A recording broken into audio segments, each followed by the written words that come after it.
25년도 상반기에 양산 예정이니까 25년도에부터는 에코프로 BM의 실적이 특히 이제 유럽 쪽 같은 경우도 이제 급성장을 하겠죠. 세계 4위가 아시아잖아요. 아시아인데 이게 이제 핵심적인 거니까 인도네시아랑 앞으로도 이제 뭐 니켈도 거의 뭐 2위거든요. 니켈 같은 거는 합니다. 그래서 이런 광물도 많으면서 인건비도 싼 현대차 기업의 그 전기차 생산의 그 핵심 기지가 될 것으로 보여지고.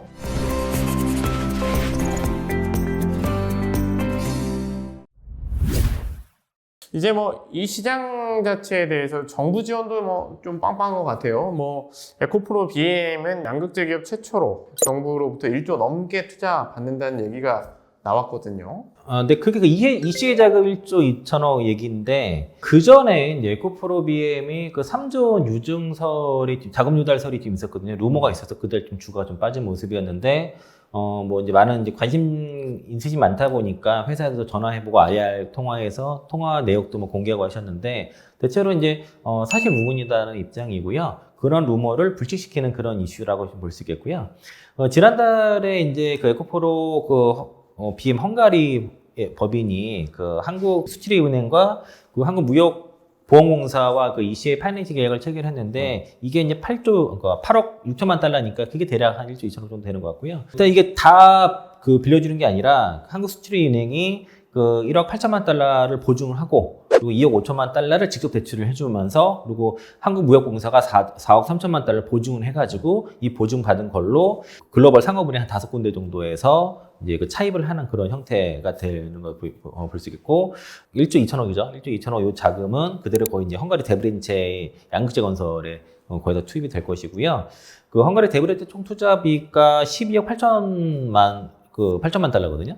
이게 연 한 10만 8천 톤 규모인데, 요게 이제 크로데코 루프 시스템이 들어가게 됩니다. 사실 이제 이렇게 되게 되면은 요게 이제 그 삼성 SDI의 그 44조 수주 물량을 위한 캐파거든요, 이게. 그래서 실제적으로 삼성 SDI 쪽에 이제 장기공급 계약에 들어가는 이제 그 매출들이 이 공장을 통해서 앞으로 들어갈 것이고, 25년도 상반기에 양산 예정이니까 그렇게 되면은 이제 25년도에부터는 에코프로 BM의 실적이 특히 이제 유럽 쪽 같은 경우도 이제 급성장을 하겠죠. 물량이 여기 나오게 되면은. 그리고 이게 대부분 이제 삼성 SDI 쪽에 이제 보증된 그 장기 공급 계약으로 바인딩 계약이기 때문에 최소 물량이 있거든요. 그게 이제 40소자라는 게 전체 물량이 아니라 어느 정도 가늠할 수 있는 최소 물량입니다. 그래서 사업이 더 좋으면은 이제 더 수주도 더 나올 수 있는 부분이라서 일단 25년도 상반기 양산 시작이니까 하반기부터는 실적이 급성장하는 거는 당연한 일일 것 같고요. 그리고 이게 지금 아까 말씀하신 것처럼 양극재 기업이 그 현지 해외 투자에 대해서 조단위 자금, ECA 자금 받은 건 처음이기 때문에 상당히 의미가 있고 그만큼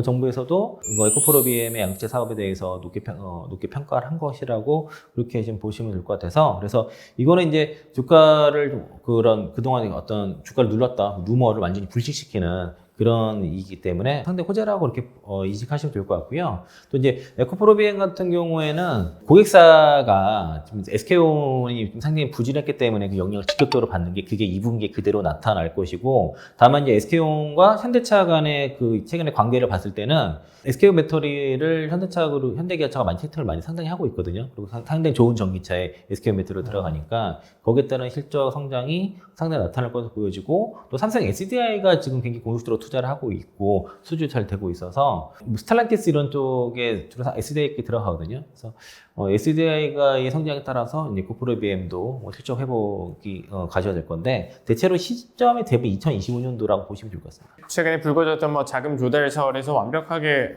빠져나오는 듯한 1조 원의 투자 얘기가 전해진 것이고 실제로 투자를 한다는 건 이제 본격적으로 양산되거나 이제 공장이 완공됐을 때 이제 실적이 늘려갈 모멘텀을 만드는 것이라서 에코프로나 에코프로 BM이나 둘 다 의미가 있다라고 볼 수 있을 것 같습니다.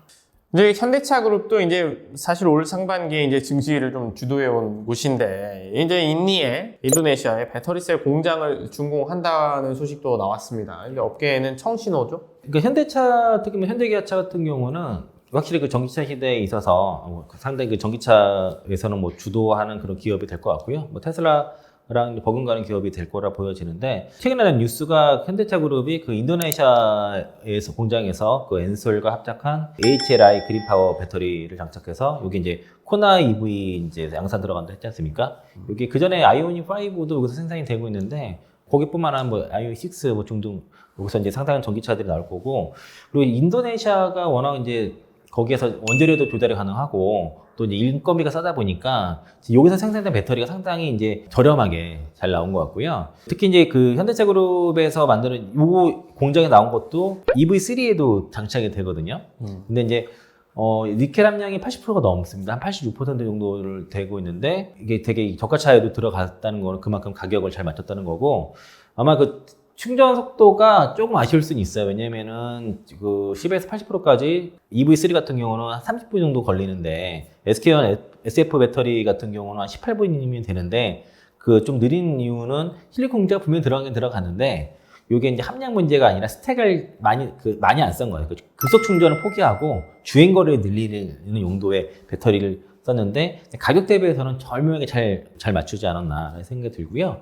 그리고 이제 그 현대차 그룹이 그 엔솔과 합작한 이 공장 자체가 어쨌든 그 올해 2분기부터 배터리가 생산이 되기 시작했는데 이 안에 이제 한 32만 제곱미터 부지에 거의 그 전극 공정, 조리, 뭐 활성 공정에 다 갖추고 있어가지고 대략 용량이 10기가와트시 정도 생산을 가능하거든요. 그래서 여기에 앞으로 나오는 전기차들이 상당히 경쟁력을 간축할 가능성이 상당히 높다라고 저는 판단하고 있고 그 NCMA 배터리가 좀 들어갔습니다. 여기에 알루미늄까지 포함된 건데 일단 현대기아차 쪽에 상당히 모델이 많이 들어가고 주로 일단 저가형에서는 코나 EV, 그 EV3 모델이 일단 들어간다고 보시면 될 것 같아서 그 이게 이제 어떤 기사에는 뭐 자체 배터리 내재화라고 하는데 그 내재화 표현하기는 무리가 있고 합작사라고 보시면 되겠고요. 이렇게 되면 이제 배터리 셀부터 완성차까지 다 같이 이런 생산 시스템 구축하게 되면서 전체적으로 인도네시아뿐만 아니라 아세안 지역을 좀 이렇게 장악할 수 있는 그런 전략적 우위를 확보하는 그런 계기가 될 수 있다라는 평가가 좀 많이 있는 상황이고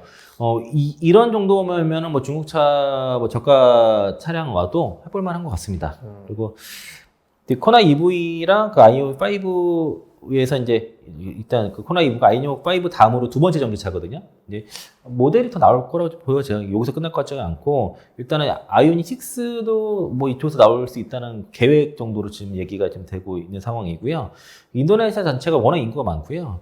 세계 인구 4위가 아시아잖아요. 아시아인데 이게 이제 핵심적인 거니까 인도네시아랑 앞으로도 이제 뭐 거의 니켈도 거의 뭐 2위거든요. 니켈 같은 경우는 함유가. 그래서 이런 광물도 많으면서 인건비도 싼 새로운 이제 현대차 기업의 그 전기차 생산의 그 핵심 기지가 될 것으로 보여지고 그리고 이제 여기서 많은 그 전문가 여기 서비스를 되게 많이 줘요. 그래가지고 최근에 뉴스 보니까 뭐 충전 서비스도 뭐 다 집 공공장소 뭐 모바일로도 할 수 있고 또 이제 홈 충전기도 무료로 설치해주고 또 그 1년에 상당한 충전비도 준다고 뭐 그래서 지금 상당히 인도네시아 쪽에 공을 많이 들인 걸로 봤을 때는 지금 중국 업체들이 지금 그 태국을 중심으로 해서 비아드 같은 경우가 태국을 중심으로 해서 아시아 지역 쪽으로 많이 지금 밀고 들어오는 모습들이 보여지는데 현대 유럽이라든가 미국뿐만 아니라 아시아 지역도 상당히 커질 수 있는 그런 시장이거든요. 특히 인도와 같은 경우가 좀 그럴 수 있는데 그런 거 봤을 때는 현대기아차가 앞으로는 이 인도네시아 공장을 통해서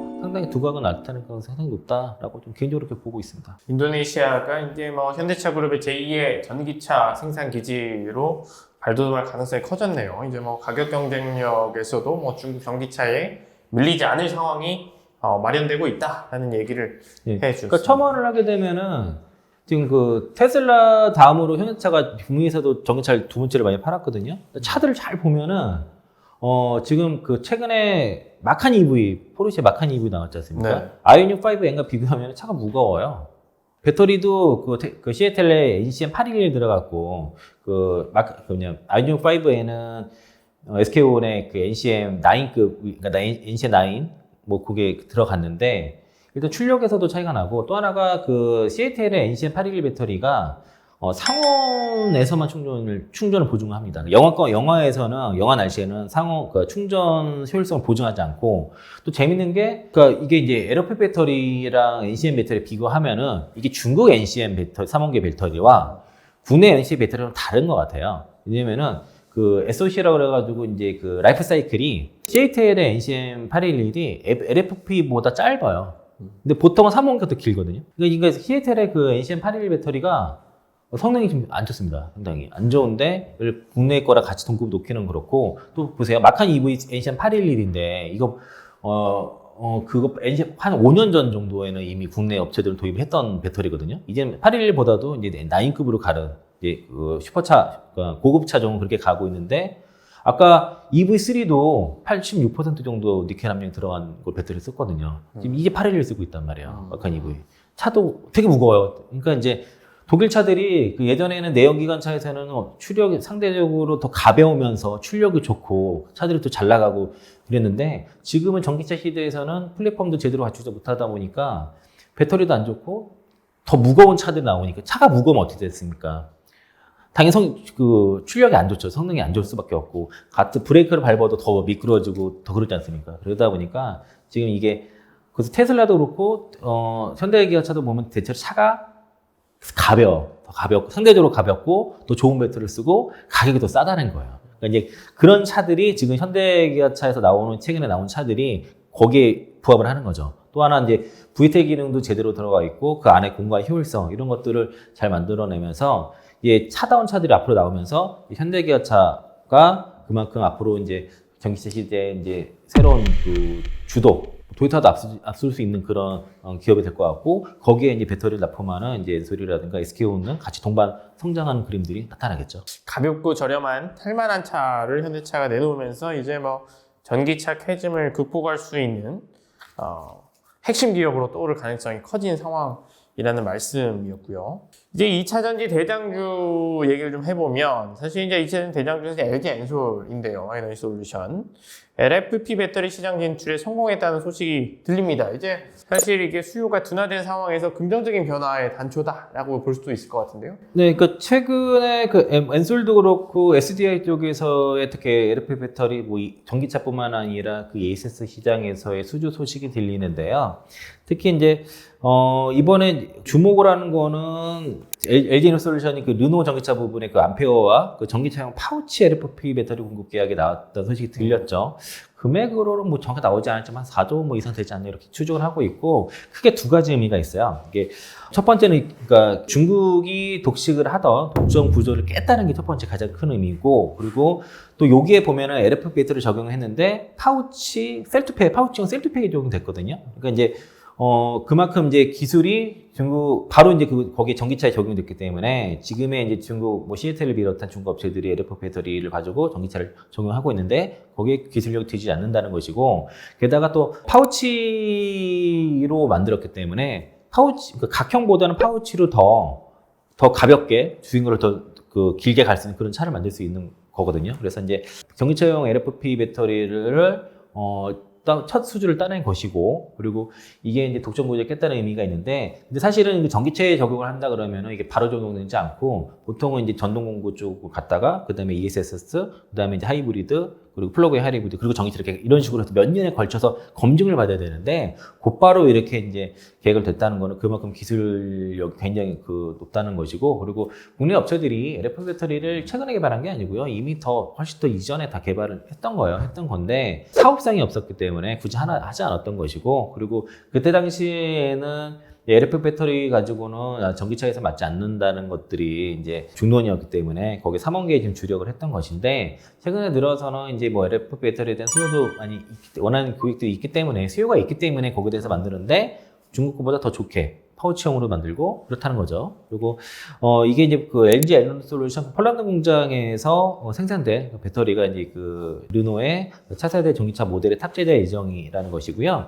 원래는 ASE 쪽에 그 3원계 배터리를 넣으려고 했다가 이게 좀 잘 안 됐고요. 그리고 제가 알기로는 르노가 그 비아드 쪽으로도 LFP 배터리 알아봤다고 좀 들었었어요. 근데 그게 좀 뭐 금형도 물어봤다 그러고 그리고 시애틀은 지금 시애틀 물량이랑 이제 엔솔 물량이 이렇게 두 가지가 들어가는데 원래는 다 시애틀에 다 가져갈 수 있는 거를 뺏어왔다고 보시면 되겠습니다. 그러니까 이제 앞으로 이제 그 EU에서 뭐 CRI법이라든가 EU 배터리법, 관세 문제 이런 것들 복합적으로 봤을 때는 중국 업체들로만으로는 부담이 되겠죠. 그래서 그러한 이런 상황이 앞으로는 자주 일어날 것이라고 생각이 들고요. 그리고 이제 아까 말씀드린 것처럼 이게 이제 그 LG 에너지 솔루션이 이런 그 전기차용 LFP 배터리 말고도 유럽에서는 LFP 배터리 셀을 탑재한 ESS용으로도 공급을 개시를 좀 했고, 특히 이제 6월부터 에스토니아 전력공사 그 에네르지아가 주도하는 오베르 산업단지에 이제 그 해당 그 ESS 제품 출하를 시작했기 때문에 이게 이제 대략 한 58.9메가와트시 정도 공급이 된다 그러는데요. 이게 이제 이렇게 끝나는 게 아니라 아마 추가적인 수준은 앞으로 계속 지속될 것으로 있고, 이게 이제 어쨌든 간에 설치 시간 되게 짧게 간다 그러더라고요. 그리고 이제 폭발이라든가 화재 방지 솔루션도 적용해서 제품의 안정성도 인정을 받았기 때문에 이게 일단 여기 시작 물꼬를 텄다고 보시면 될 것 같고, 수준은 아마 지속될 게 독일이라든가 뭐 프랑스라든가 이제 유럽 쪽이 ESS 그 산업이 굉장히 급성장하고 있거든요.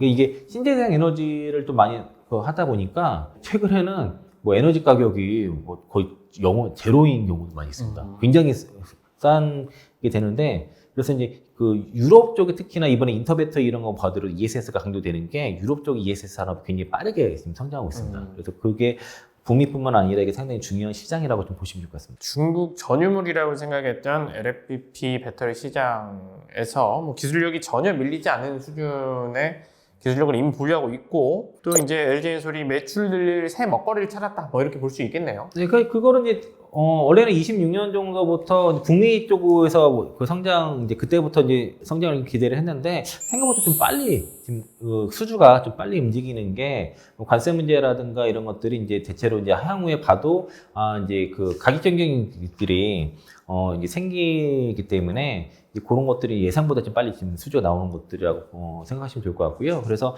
저도 최근에 보면은, 그 ESS 쪽에서의 성장에 대해서 상당히 주목을 하고 있고, 그 관련된 수혜주들도 지금 열심히 팔로우하고 있는 상황입니다.